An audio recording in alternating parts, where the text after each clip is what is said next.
शगुन रात्रभर झोपूच शकली नाही. बर्थवर झोपून ट्रेनमधून खिडकीबाहेरचा अंधार पाहत होती. एवढ्या दिवसानंतर तिला तिच्या पतीला भेटण्याची आतुरतेने तिला संपूर्ण जग सुंदर दिसत होतं. ट्रेन सकाळी 5 वाजता स्टेशनवर पोहोचली होती.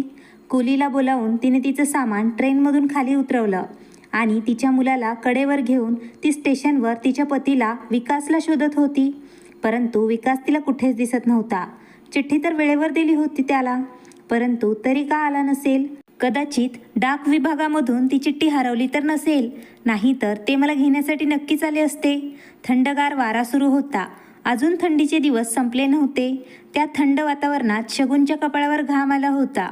नवं शहर, नवीन लोक, अनोळखी जागा, अशातच तिचं घर तिला सापडेल की नाही. तिने तिची पर्स काढून विकासच्या घराचा पत्ता लिहिलेली डायरी काढली आणि जवळ उभा असलेल्या रिक्षा चालकाला समृद्धी महामार्गाने गोकुळ सोसायटीमध्ये चलायला सांगितले. शगुनने तिच्या सामानाची बॅग रिक्षामध्ये ठेवल्या आणि नंतर तिच्या मुलाला मांडीवर घेऊन ती रिक्षामध्ये बसली. कसा विचित्र प्रवास वाटत आहे या रिक्षाने, तिने विचार केला. नेहमी रिक्षा पडण्याची भीती वाटते. रिक्षामध्ये 2 माणसं खूप अडचणीत बसतात. दिल्लीमध्ये असते तर माझ्या गाडीची स्पीड वाढून आत्तापर्यंत किती किलोमीटर दूर गेले असते. शहरातील भयान शांतता. हळूहळू रिक्षा चालक तो रिक्षा एका घराजवळ घेऊन उभा राहिला. शगुनने त्या रिक्षा चालकाला त्या घराच्या बाहेर पैसे देऊन बॅग घेऊन घराच्या दिशेने निघाली. अगोदरचे दिवस असते तर आत्तापर्यंत ती सरळ घराच्या आत गेली असती, परंतु यावेळी एका संशयाने तिचे पाय अडखळत होते. घर तर तिचंच आहे, पतीच्या घराला ती स्वतःचं घरच म्हणेल ना. परंतु मागच्या काही दिवसांनी त्या दोघांमध्ये एका संशयाने जागा घेतली होती. शगुन ओळखीच्या आवाजाने मागे वळून पाहू लागली, जशी एखाद्या स्वप्नातून ती जागी झाली आहे. एवढ्या दिवसानंतर तिच्या पतीला विकासला पाहून ती चकित झाली होती. शगुन एकटक तिच्या पतीकडे पाहू लागली. तिच्या चेहऱ्याचा रंग अगोदरपेक्षा जास्त खुलून आला होता. विकास अगदी अगोदर जसा दिसायचा आत्ता पण अगदी तसाच दिसतो. शरीरयष्टी तंदुरुस्त, उंच, एकदम रुबाबदार. विकास म्हणाला, शगुन चल आत चल, बाहेर का उभी आहेस? शगुनच्या खांद्यावर हात ठेवून विकास म्हणाला.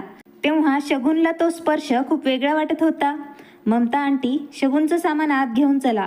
विकासने त्याच्या मेडला आवाज दिला आणि शगुन जवळ असलेल्या त्याच्या मुलाला त्याने त्याच्या जवळ घेतलं. विकासने त्याच्या पत्नीला प्रश्न विचारला, चिठ्ठी पाठवली असतीस तर मी तुला स्टेशनवर घेण्यासाठी आलो असतो. लिहिली होती चिठ्ठी आणि फोनसुद्धा केला होता, परंतु मला समजलं तुम्ही विदेशात व्हिजिट देण्यासाठी गेले आहात. तिने खूप अडखळत उत्तर दिलं. अच्छा, कदाचित ममता आंटी मला पत्र द्यायला विसरल्या असतील. मागच्या आठवड्यात मी कामात खूप व्यस्त होतो. तेव्हा ममता आंटी एका ट्रेमध्ये विकाससाठी लिंबू पाणी, शगुनसाठी चहा आणि तिच्या मुलासाठी ग्लासमध्ये दूध बिस्किट घेऊन गेल्या. बाप आणि मुलगा बोलण्यात व्यस्त झाले, त्यामुळे त्यांना बाकी कशाची चिंता नव्हती. चहा पीत शगुन झाडून काढत असलेल्या ममता आंटीकडे पाहत होती. सावळा चेहरा, लाल रंगाची साडी, कपाळावर कुंकू, कोल्हापुरी चप्पल, मध्यम शरीरयष्टी, जशी तिच्या सौंदर्याची चेष्टा करत होती. वेगळंच आकर्षण दिसत होतं. त्यांच्यामध्ये चेहऱ्यावर हसू दिसत होतं. चहा पित असताना शगुनने तिची नजर घरात चारी बाजूनी फिरवली. घरातील प्रत्येक कानाकोपरा स्वच्छ आणि व्यवस्थित होता. रूममध्ये निळ्या रंगाचा पडदा लावलेला होता, परंतु लाल रंग शगुनला आवडत होता. तिने घरातील घड्याळमध्ये पाहिलं, 9 वाजत आले होते. विकासची ऑफिसला जाण्याची वेळ झाली होती. हाच विचार करत ती नाश्ता बनवण्यासाठी जागेवरून उठली. तेव्हा विकासने शगुनला थांबवलं. जेव्हापासून आजारी आहे तेव्हापासून नाश्ता पचत नाही. ममताला आईने सर्व काही समजावून सांगितलं आहे. तीच सर्व काही बनवेल, तू आराम कर, बस. स्वयंपाकघरातील भांड्यांचा आवाज ऐकून शगुनचं लक्ष तिकडे गेलं. वेलची पूड टाकून केलेली खिचडीचा सुगंध सर्वत्र पसरला होता. नाश्ता करून ऑफिसला जाताना विकास शगुनला म्हणाला, तुला जे काही काम असेल ते तू ममताला सांग, ती खूप छान काम करते. शगुनला तिच्या पतीने सांगितलेले शब्द तिच्या हृदयाच्या आत गेले. तिला स्वतःला खूप अस्वस्थ वाटत होतं. काही दिवसांपूर्वी त्या दोघा पती पत्नीमध्ये याच कारणाने दुरावा आला होता. विकासला असा जोडीदार हवा होता जो आयुष्यभर त्याचं घर सांभाळेल, त्याच्या वृद्ध आईची सेवा करेल आणि जेव्हा तो थकून ऑफिसमधून घरी परत येईल तेव्हा त्याचं हसऱ्या चेहऱ्याने स्वागत करेल. परंतु स्वप्नात विचार केलेल्या गोष्टींच्या विरुद्ध शगुन होती. शगुन नेहमी तिच्या पतीला सांगत होती, पत्नी फक्त घर सांभाळणे, आईचा सांभाळ करणे, पतीचं ऑफिसमधून थकून परत आल्यानंतर त्याचं स्वागत करण्यासाठी जन्माला आलेली नाही. जेव्हा एखादी स्त्री नोकरी करून तिच्या मेहनतीने पैसे कमावून घरी घेऊन येते तेव्हा तिच्या आयुष्याला पूर्णत्व येते. विकास नेहमी शगुनला समजावत होता, आपल्याजवळ खूप पैसे आहेत, डोक्यावर छत आहे, जबाबदाऱ्या पण जास्त नाहीत आणि आपल्या उदरनिर्वाहासाठी हे सर्व खूप आहे. परंतु शगुनला तर हे सर्व ऐकून पालत्या घड्यावर पाणी होतं. शगुनची सासू विचार करत होती, शगुनला एखादं बाळ झाल्यानंतर ती स्वतःहून संसार करण्यात रमून जाईल. परंतु तेव्हा सुद्धा निराशा पदरी पडली. दक्षचा जन्म झाला तेव्हा त्याच्या रडण्याचा आवाज त्याच्या वडिलांनी आणि त्याच्या आजींनी ऐकला होता. त्या दोघांच्या निगराणीमध्ये तो लहानाचा मोठा झाला होता. काही दिवसांनी विकासचे प्रमोशन झाले, त्यामुळे त्याचा पगार वाढला. त्यांनी त्यांच्या मुलाचं चांगल्या पब्लिक शाळेत ॲडमिशन घेतलं. कोणत्या गोष्टीची काहीच कमतरता नव्हती. त्यांनी परत शगुनला नोकरी सोडण्याचा सल्ला दिला. विकास म्हणाला, मुलाचं चांगलं भविष्य घडवण्यासाठी आईचं घरात असणे खूप गरजेचं आहे. परंतु शगुन एक वाद घालणारी स्त्री झाली होती. यावर तिने विकासला हे सांगून गप्प केलं, चांगले संस्कार शाळेतील शिक्षक पण करू शकतात आणि पैसे देऊन आपण आपल्या मुलासाठी चांगली ट्युशन शिक्षिका पण घरी बोलावू शकतो. छोट्याशा दक्षला जेव्हा विकास ऑफिसमधून आल्यानंतर त्याच्या हाताने जेवण भरवत होता तेव्हा त्याचे डोळे भरून यायचे. बिचारी वृद्ध आई, ती तर दिवसभर घरातील कामं करून थकून जायची. विकासच्या मनात त्याच्या आईला कामं करताना पाहून विचार यायचा, मी लग्न तरी का केलं आहे? या प्रश्नाचं उत्तर स्वतः शोधणे विकाससाठी खूप अवघड झालं होतं. काहीही बोलून अपमानित होण्यापेक्षा चांगलं आहे तोंड बंद करून गप्प बसावं. त्याच दिवसात विकासचं ट्रान्सफर दार्जिलिंगमध्ये झालं. विकासला तिकडे जायचं नव्हतं कारण त्याचं मन दिल्ली शहरात रमत असे आणि विकासला हे सुद्धा माहीत होतं, त्याची पत्नी शगुन कधीसुद्धा त्याच्यासोबत दुसऱ्या शहरात येण्यासाठी तयार होणार नाही. ती तिची नोकरी कोणत्याही परिस्थितीमध्ये सोडणार नाही. अशा परिस्थितीमध्ये विकासची आई त्यांच्या मुलाला एकट्याला नाही सोडू शकत आणि त्यासोबत पण नाही जाऊ शकत.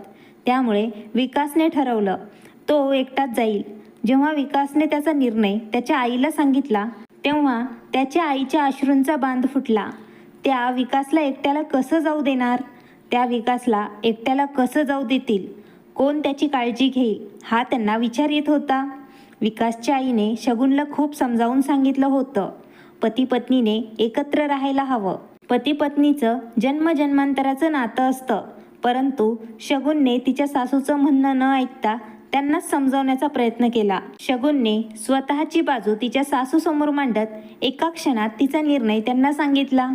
3 वर्षापूर्वींची गोष्ट आहे. डोळ्याची पापणी पडता दिवस निघून गेले. आता तर दक्ष पण चांगल्या शाळेत जात होता. हल्ली चांगल्या शाळेत प्रवेश सहजासहजी भेटतच नाही. एकदा परत सर्व काही व्यवस्थित आवर आणि परत ये. माझ्या एकट्याने हे सर्व होत नाही. विकास त्याच्या अर्धांगिनीकडून यापेक्षा जास्त अपेक्षा पण करू शकत नाही. विकास नेहमी गप्प बसून परिस्थिती सांभाळून घेत होता. तसं पण जिथे एकमेकांचे मन एकत्र नसतील तिथे पती पत्नी एकत्र राहून पण एकत्र नसतात. विकासची आई काळजीत पडली होती. मुलगा आणि सून वेगवेगळे राहणार हा निर्णय ऐकून त्यांच्या पायाखालून जमीनच सरकली होती. परंतु त्या काहीच करू शकत नव्हत्या. मालकीनबाई, दुपारच्या जेवणात काय बनवायचं आहे? ममताचा प्रश्न ऐकून शगुन विचारातून बाहेर वर्तमानामध्ये आली. साहेब काय खातात दुपारच्या वेळी? शगुनने ममताला विचारलं.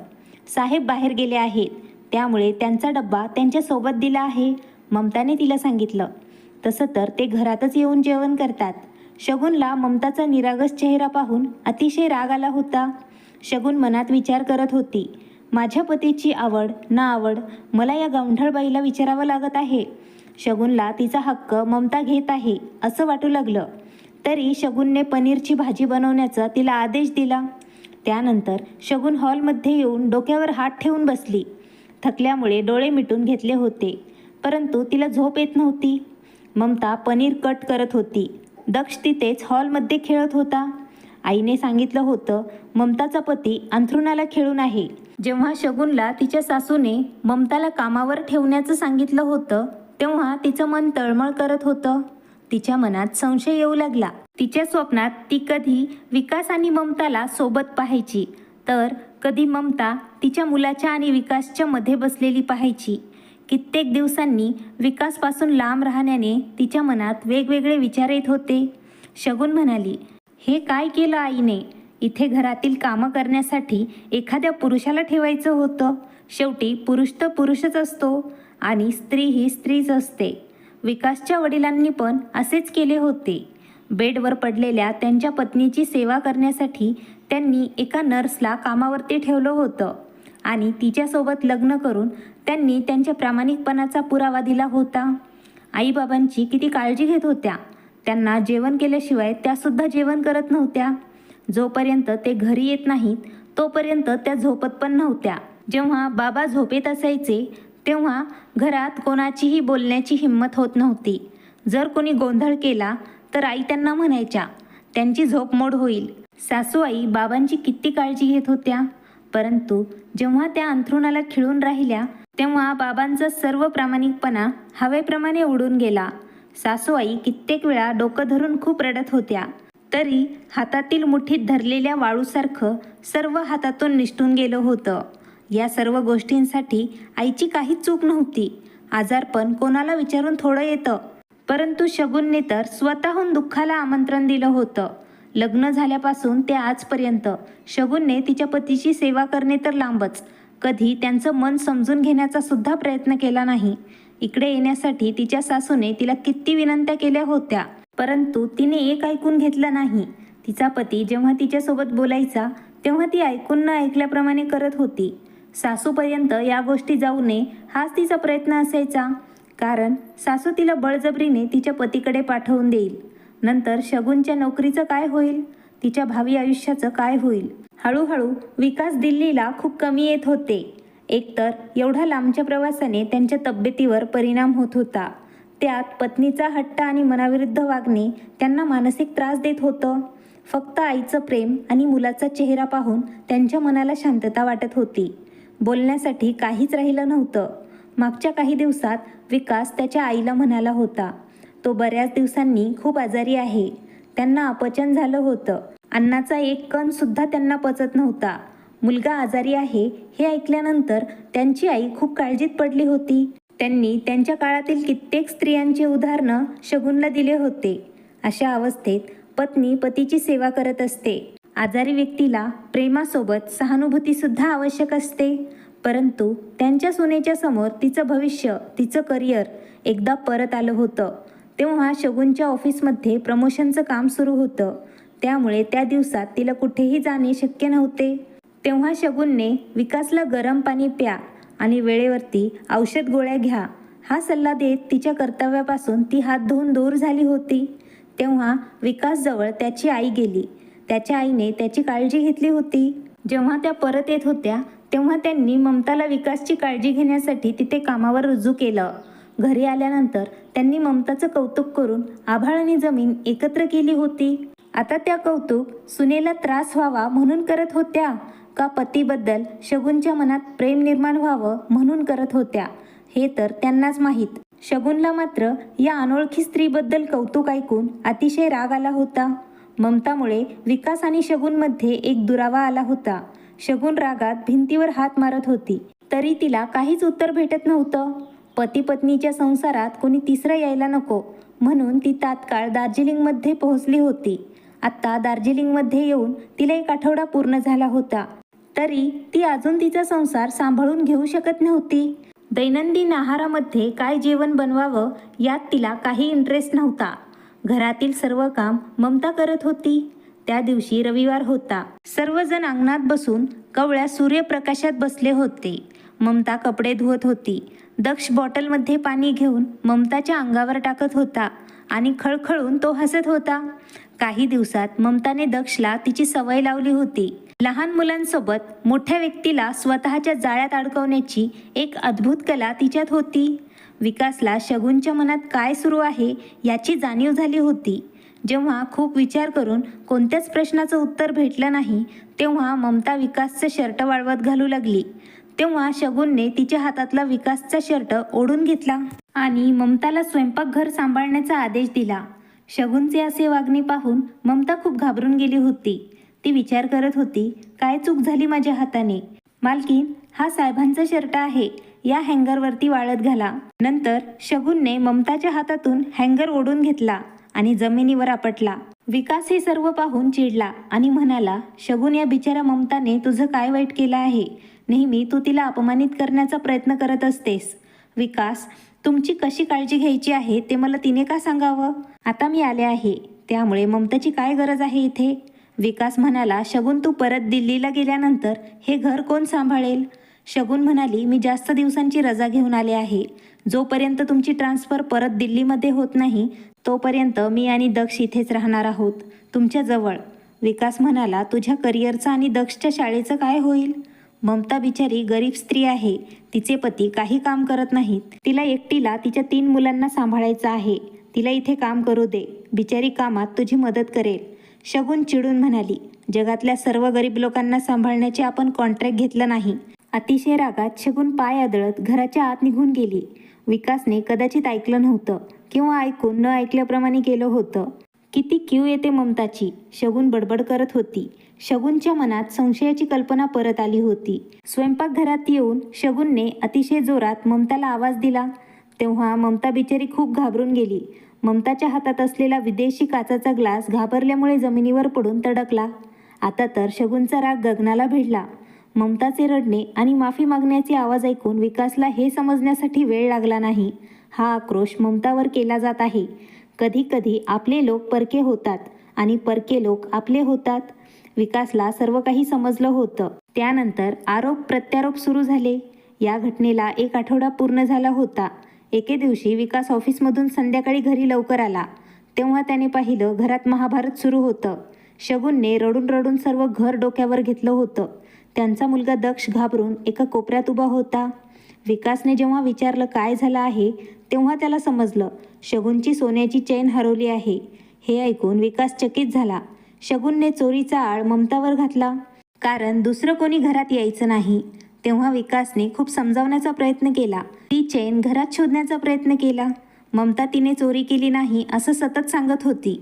परंतु विकासला खूप वाईट वाटलं, कारण त्याला माहीत होतं ममताने चोरी केली नाही. ज्या स्त्रीने कधी 4 रुपयांची चोरी केली नाही ती स्त्री एवढी मोठी चोरी कशी काय करू शकते हे विकासला माहीत होतं. घाबरलेल्या अवस्थेत उभा असलेल्या ममताच्या डोक्यावर विकासने हात ठेवला. तेव्हा ममता खूप रडली होती. म्हणाली, साहेब, मी तुमच्या घरातील मीठ खाल्लं आहे. तुमच्यासोबत मी एवढा मोठा विश्वासघात कसा करेल? परंतु शगुनने तर ममताला तुरुंगात टाकल्यास मोकळा श्वास घेतला होता. डोळ्यात गेलेला कचरा वेळी काढलेला बरा. परंतु शगुनला हे माहीत नव्हतं, केलेल्या पापांचा घडा आणि खोट्या अहंकाराचं पातेलं भरल्यानंतर खूप मोठा स्फोट होत असतो. त्याने पती पत्नीच्या विश्वासाला तडा जाऊ शकतो. विकास ममताला बेल देऊन आला होता.